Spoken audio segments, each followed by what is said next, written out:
Alright, so today I am doing a coffee painting using coffee and water. I pre-drew a sketch for this as light as I could. Here you can see that's just plain water with a little bit of coffee from washing my brush earlier.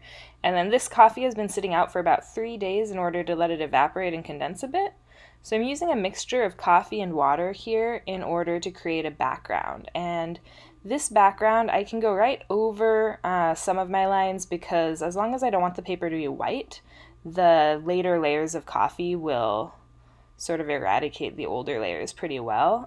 But anywhere that I want it to be white, I need to leave blank. Otherwise, I can put this all the way down, and I'm going to sort of go around my shapes as much as I can, but I'm not going to worry too much about being exact. In fact, I'm going to deliberately overlap a little bit because that'll make sure that there's no gaps later on when I'm painting.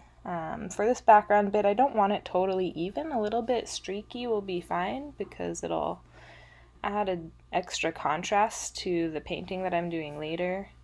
So I'm really trying to keep my lines all as horizontal as I can. That way it'll really look like it's sitting back behind rather than being a part of the foreground images. So this is the only place that'll have horizontal lines, I guess, except maybe the caribou fur. So I'm going to go ahead and let that be as horizontal as it needs to be. This is pretty light because it's got water added into it. I'm hoping that I'll be able to get some darker tones with just the coffee momentarily. I've done a little bit of experimenting already, so I expect that that's true. So anyway, now I'm going to go ahead and wash my brush in order to get ready for the next piece of the painting process. With just plain brush, I'm going over the skin on the face to put just water down, and that's so that when I add the coffee momentarily, it won't get edges from where the paper is wet and where the paper is dry. It'll spread the pigment across the wet area of the entire face. I can go straight across the nose and other areas that I'm going to later add some extra contouring to in order to get just the base layer for the skin tone down so that she doesn't have little white patches anywhere on her face. But I'm really careful to go around the eyes because once you've put the pigment down, you can't make the paper bright white again. And so I don't want to go over her eyes at all with the initial touches here. So now I'm switching over and I'm using the coffee. I'm wiping the brush off a little bit so it's not too wet as I go. That way the coffee doesn't spread all across the wet portion of the page, but I want it to sort of congregate at the edges, which the pigment will naturally do to some degree. So here I'm going really careful around the eyes, trying not to get any pigment in the eye, but to let the border of it go right up to the edge. And then I'm also repeatedly moving the brush back over some of the wet areas where it looks like it wants to dry funny to try to let it dry smoothly all the way across so that I don't have any odd lines in the middle of her face. I'm paying extra careful attention also to make sure that the ears get painted. Sometimes I forget to paint the ears and then they end up a different color later because I can't mix the same color again, and that's always really awkward. Now I'm trying to figure out how to make some darker tones around the edge of her hair. So I'm going to use a smaller brush with just coffee on it. It looked like I dipped it in the water, but I actually was just wiping some of the coffee off on the edge of the water.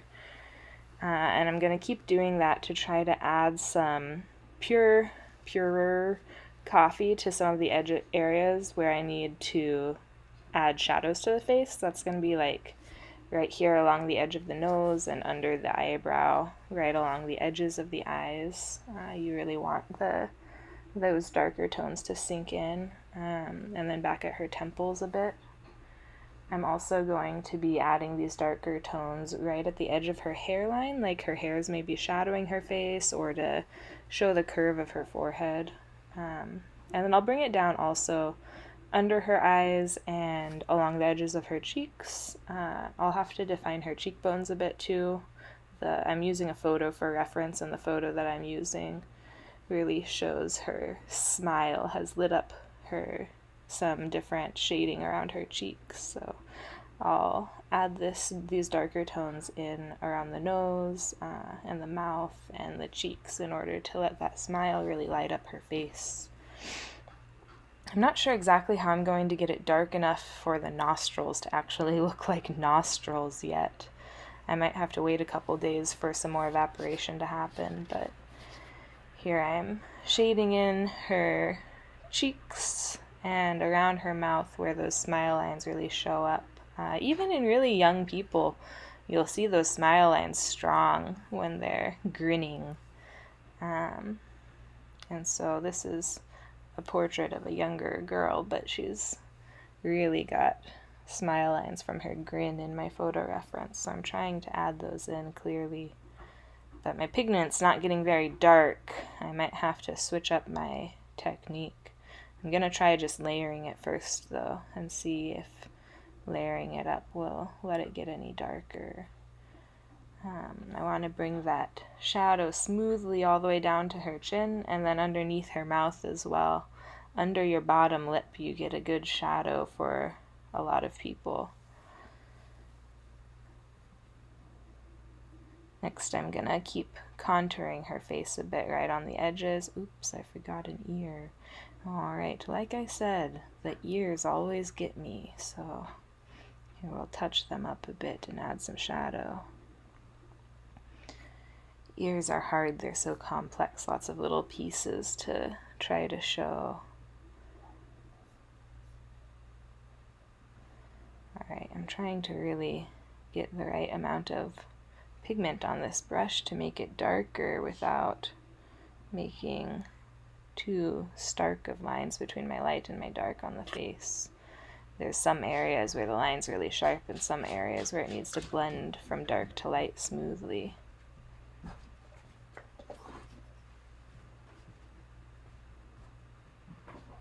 Alright, and so now I'm moving in with just water, trying to help blend underneath a bit, to let those darker areas smooth out and slowly change to the lighter tones.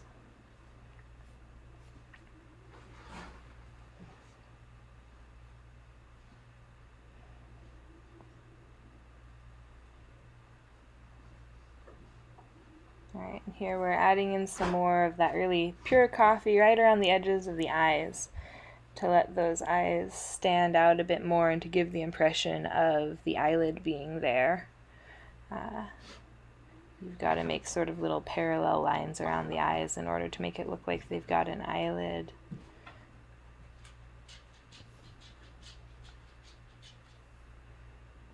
And also eyelashes, so you can usually make dark lines all the way along the edges of the eyes to show the eyelashes. It gets kind of tricky though whether you want to try to paint individual eyelashes or just a darker edge to show the collection of them present. That's one of the big things. You're always making decisions when you're painting with how much detail to give and how much to give an impression of the image. I really like how dark some of my darks have gotten almost a good medium tone, but not quite shaded enough, and I'm not sure about the smoothness of the blending, but I'm going to add this lip here is just that dark coffee by itself. The upper lip here is really shadowed, so I'm going to add more coffee, and I'm just touching a really full of coffee paintbrush to the area I just got wet, and it's pulling that liquid in. When it dries, it'll create an extra dark line around the edge as well, which will help with my shading on its own. So I'll do the same thing here with the nostrils. I'll just keep tapping it to let a little bit more liquid collect on the page, and then when it dries, it'll create a dark line around the edge. That'll be just perfect for us.